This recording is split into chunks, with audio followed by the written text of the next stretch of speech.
So to find the area of a triangle, you always want to remember the formula. The formula is 1/2 times base times height, 1/2 BH. So the base refers to this distance right here. The bottom of the triangle is the base.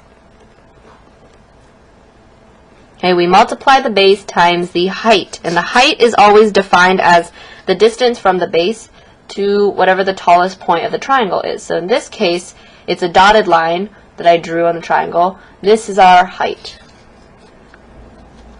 So as long as I'm given base and height, I can calculate the area of my triangle.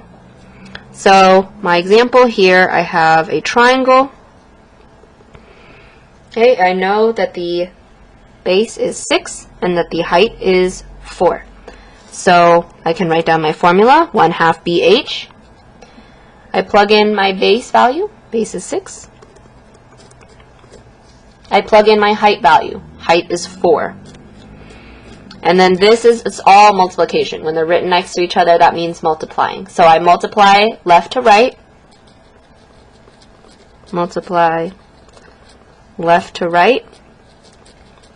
So 1/2 times 6 gives me 3, and then now I need to multiply 3 times 4, and that should give me 12 as my area. Okay, so to find the area of a circle, we always have to remember this formula. Formula is pi r squared. So r stands for radius. So pi times the radius squared.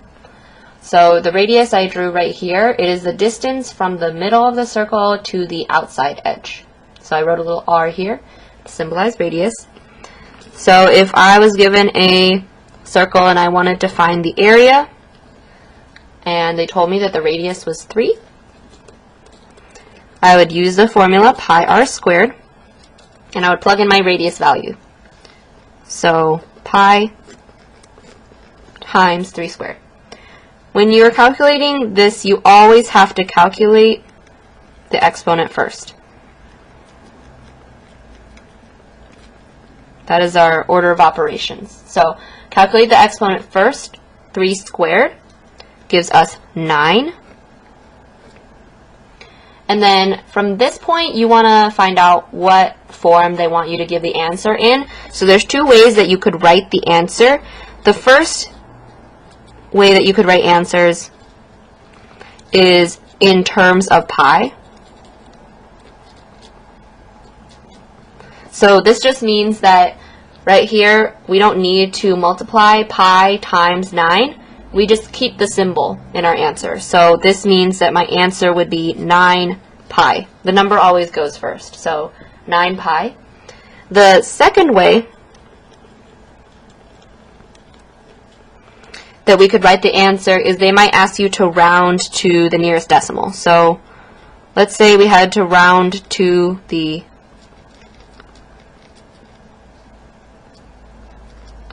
nearest tenth, or 1 decimal place. So in that case, I would need to actually multiply these two. So you can approximate pi as 3.14. So 9 pi is the same thing as multiplying 9 times 3.14. And when I multiply these two together, I just type in 9 times 3.14, and I get 28.26, and I want it to the nearest tenth, so I'm going to round up. So we have 28.26. I want to round up, so my final answer is going to be 28.3. So the last thing we talked about was area of a circle. One other type of problem that you might see is instead of them telling you what the radius is, like we did in this problem up here, they might give you the diameter. And the diameter is just the whole distance from one edge of the circle to the other side of the circle. So instead of giving you this middle of the circle to outside, it's now giving you this whole length. So if my diameter was 10 is the whole distance from here to here, and I still wanted to figure out what the area of the circle is, all you have to do is divide by 2 to find the radius. So if my diameter was 10, I would just do 10 divided by 2. So 5 is my radius. And then I would just do the same thing to solve. So I would use pi r squared to find the area. Plug in my radius, which is 5. And then 5 squared would give me 25. So I could write my answer like this as 25 pi, or I could multiply 25 times 3.14, and that would give me about 78.5.